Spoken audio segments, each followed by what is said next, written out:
ఏమండి అందరు బాగున్నారండి? ఈ రోజు మేము మేక దెబ్బ తెచ్చుకొని వండుకుంటామండి. మీకు దెబ్బ అంటే తెలుసండి? ఏమంటారు? అబ్బ దెబ్బ జబ్బా అబ్బ దెబ్బ చెప్ప కాదు నాయన, ఊపిరితిత్తులు అంటారు కదా, లివర్ రెండు లివర్లు తెచ్చామండి. వాటిని శుభ్రంగా వండుకొని మసాలా పెట్టుకొని తిరగదీసేద్దాం. లాగుడే ఇంకా దెబ్బ దెబ్బ అయితే తెచ్చుకున్నాం కానీ దీన్ని ఎప్పుడు మేము వండుకొని తినలేదండి. మా మాయ పొలం కట్టుకెళ్తుంటేనే ఊరే అన్ని రకాలు వండుతున్నారు. దెబ్బ ఎప్పుడు ఉంటారా మీరు అని అడుగుతున్నాడండి. దెబ్బ లేదు గిబ్బ లేదు అన్ని వండేస్తా అని చెప్పి తెచ్చామండి. మా మాయ కూడా ఎలా వండాలో చెప్పాడండి. ఈ రకంగా వండుకుని ఉడకబెట్టి అన్ని చేసి క్లీనింగ్ ఎలా చేయాలో అన్ని చెప్పాడండి. చేసి వండేస్తాం, ఇప్పుడు వండి అసలు తిని ఎలా ఉందో చెప్తామండి. అంటే అందరిలా కాకుండా మేము రెగ్యులర్ గా కాకుండా మేము స్పెషల్ గా వండుతాం కదండి. కుండ మీద చక్కగా వేసుకొని వండి అసలు ఎలా ఉందో మీకు కూడా చెప్తామండి. ఎప్పుడైతే మేమైతే తినలేదు వాళ్ళని బట్టి మేము అన్ని వండాలి కదని చెప్పేసి దెబ్బ తెచ్చుకున్నాం అనమాట. ఇవాళ వండేస్తాం. ఇప్పుడు రెండోసారి చూద్దాం అండి. దబ్బా అబ్బా నురగ దెబ్బ అబ్బా అబ్బా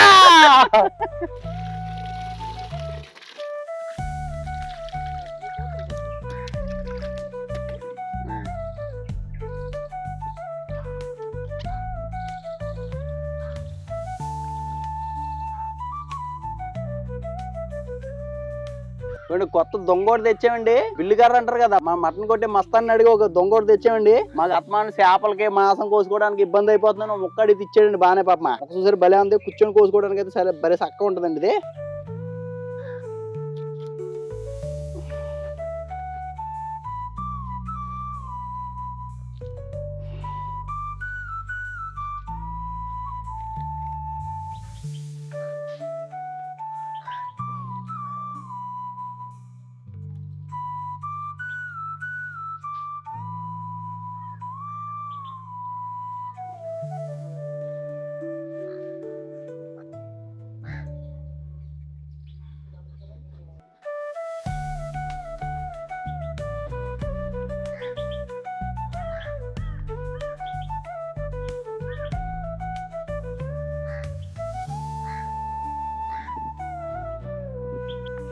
ఇగో చూసారా, సేమ్ కిచెన్ రూమ్ లోని సింక్ ఉంటది కదా, ఆ సింక్ లో నీళ్ళు వెళ్ళేటప్పుడు ఉంటది గొట్టం, స్ప్రింగ్ లా ఉంటది కదా. మరి ఆ గొట్టమే నువ్వు చెప్పింది సింక్ లో కొట్టాం కదా.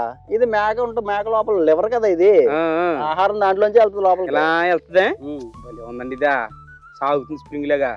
నొరగదబ్బ అంటే నొరగదబ్బ అంటారు దీన్నా. ఇదే ఊపిరితిత్తులు తెలుగులో. ఊపిరితిత్తులు మేక ఊపిరితిత్తులే. నాకు సిగరెట్లది కాలుతుంది అనుకుంటండి. సిగరెట్లది కాలుతుంది కదా, అందుకే చూడండి దీని ఊపిరితిత్తులు ఎంత ఫ్రెష్ గా తాజాగా ఉన్నాయో. మన మనిషి అయితే ఇలా ఉంటాయి అనిపిస్తుంది. ఇప్పుడు ఈ దెబ్బని మనం ఏం చేసామంటే ఫస్ట్ మామూలు వాటర్ తో కడిగేసి ఒకసారి కోసేసి పక్కన పెట్టుకున్నానండి. ఇప్పుడు ఈ దెబ్బ మొత్తం కూడా వేడి నీళ్లు మరగబెట్టుకొని ఆ వేడి నీళ్ళతో బాగా క్లీన్ చేసుకోవాలండి.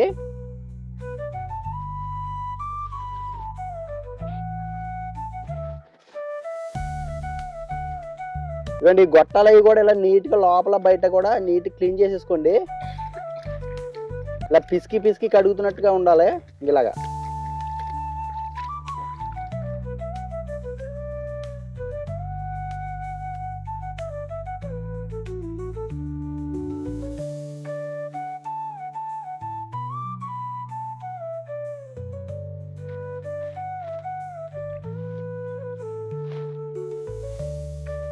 ఇట్లా బాగా కడుక్కున్న తర్వాత మనం ఈ ముక్కల్ని ఉడకబెట్టుకోవాలండి. ఫస్ట్ ఇందులో ఉన్న నీరు అంతా బయటకు వచ్చేలా ఉడకబెట్టుకోవాలి.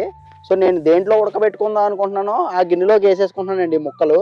ఇప్పుడు ఇలా బాగా కడుక్కున్న ఈ ముక్కల్లో ఒక స్పూన్ పసుపు, 2 స్పూన్లు ఉప్పు అండి, ఇందులోనే 1 స్పూన్ ఆయిల్ వేసి ఇదంతా కూడా బాగా కలిపి దీన్ని పొయ్యి మీద పెట్టాలండి. పొయ్యి మీద పెడితే ఇందులో ఉన్న వాటర్ అంతా బయటకు వచ్చేసి ఈ ముక్క అనేది బెంకంగా ఏర్పడుతుంది. దాని తర్వాత మనం ఆ ముక్కల్ని కూర వండుకోవాలి. పొయ్యి మీద పెట్టుకుంటున్నానండి. మూత పెట్టి 1/2 గంట ఉడికిచ్చామంటే అందులో ఉన్న నీరంతా బయటకు వచ్చేసి ముక్క బెంకం ఏర్పడుతుంది అనమాట.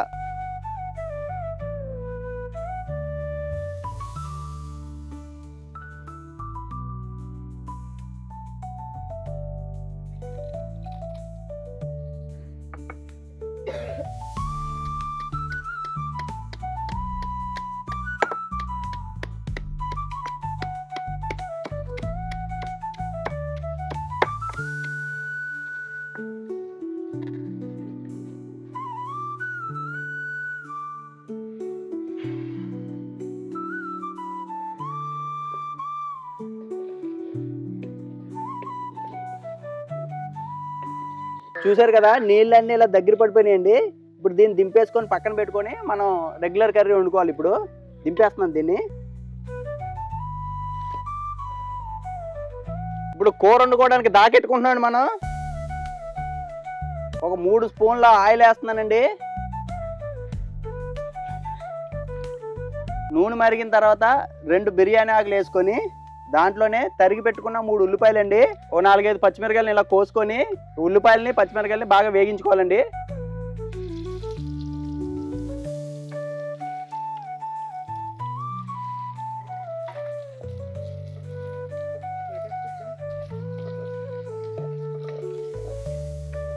ఉల్లిపాయ పచ్చిమిరకాయ ఏగుతున్నప్పుడే మనం ఇందాక దంచి పెట్టుకున్న అల్లం వెల్లుల్లి ముద్దండి ఇది కూడా పచ్చి వాసన పోయేదాకా ఉడికించుకోవాలి.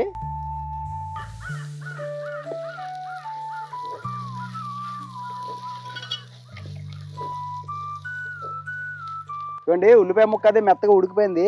ఉడికిన తర్వాత టమాటా ముక్కలు కూడా వేసేసుకోవాలండి. 3 టమాటాలు, చిన్న టమాటాలు కోసి పెట్టుకున్నాను ఇలాగా. ఈ టమాటా ముక్కలు కూడా వేసి బాగా మగ్గించాలి.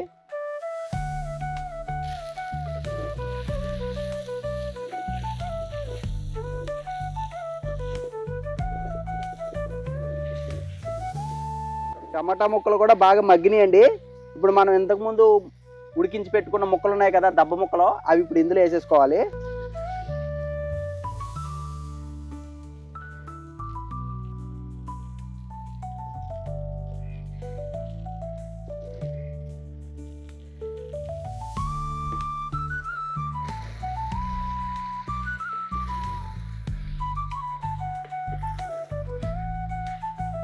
ఈ ముక్కలన్నీ కూడా ఇలా ఒకసారి కలిపేసుకొని ఒక్క రవ్వ మగ్గనిచ్చిన తర్వాత ఇందులో ఉప్పు కారం అది వేసేసుకొని కారం కూడా ఇంకో నిమిషం పాటు మగ్గనివ్వాలండి ఆయిల్లో.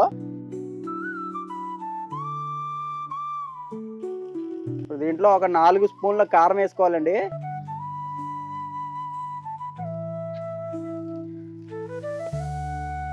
రుచికి సరిపడ ఉప్పు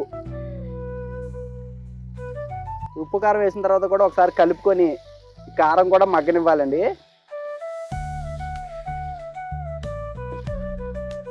మూత పెట్టి ఓ నిమిషం పాటు మగ్గనిస్తున్నాను కారం.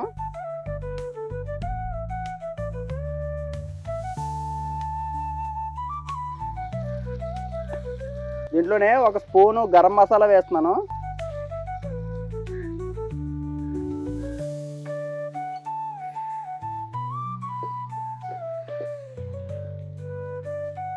కారము గరం మసాలా కూడా బాగా మగ్గిందండి నూనెలో.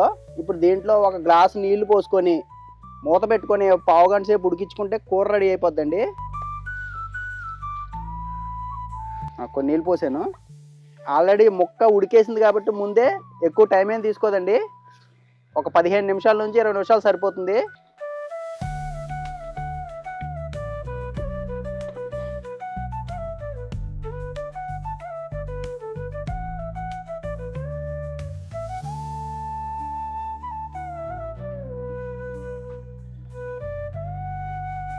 ఇవ్వండి, ఒక 15 నిమిషాలు అయితే ఉడికింది, అయిపోయినట్టే కూర. లాస్ట్లో ఒక స్పూను మటన్ మసాలా వేస్తున్నాను, తరిగిన కొత్తిమీర, ఒక తిప్పేసి దింపేసుకోవడమే.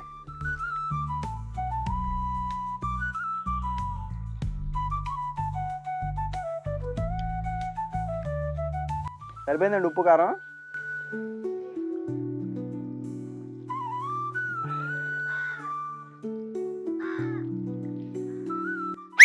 దబ్బకూర రెడీ అండి, తింటమే తరువాయి.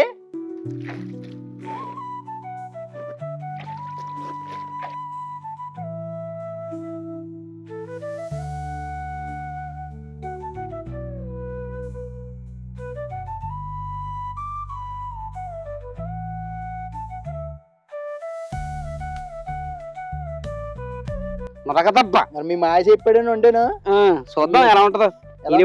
ఆయన తీసుకురావాల్సింది గురు. ఎలా ఉందో చెప్పేవాడు. మా మాయ కుంభమేళ వెళ్ళాడు. ఎందుకో మానాలి సార్ చూడడానికి. భలే పంపిస్తున్నా గురు అంతనేనా. నేను వెళ్ళి వచ్చాను అన్నాను కదా, ఆ ఊపి మీద నేను కూడా వెళ్ళి వచ్చేస్తానని వెళ్ళాడు. ఎలా ఉంది చూద్దాం. నాకేంటి అన్ని గొట్టాలు తగులుతున్నాయి.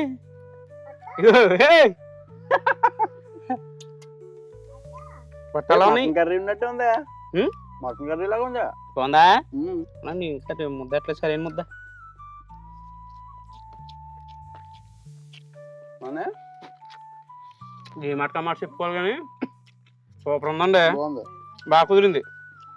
ఈ ముక్కలు కూడా గుండెకాయ ముక్కలు ఉంటాయి కదండి, మనం కోడి గుండెకాయ మేక గుండెకాయ తింటాం కదా, ఆ టైప్లో ఉన్నాయి మస్తుగా. స్పాంజ్ ముక్కలా ఉన్నాయండి. బాగుందండి, ట్రై చేయొచ్చు. ఎప్పుడు తినలేదు, ఫస్ట్ టైం తింటాం కదండి, కొంచెం మాకు ఎలా ఉంటుందా అని భయంగా ఉంది. మొన్న మధ్య వండుకున్నాం నత్తమాసం, కొంచెం దగ్గరగా దానిలో ఉందండి మరి ముక్కలైనా వెరైటీగా ఉందా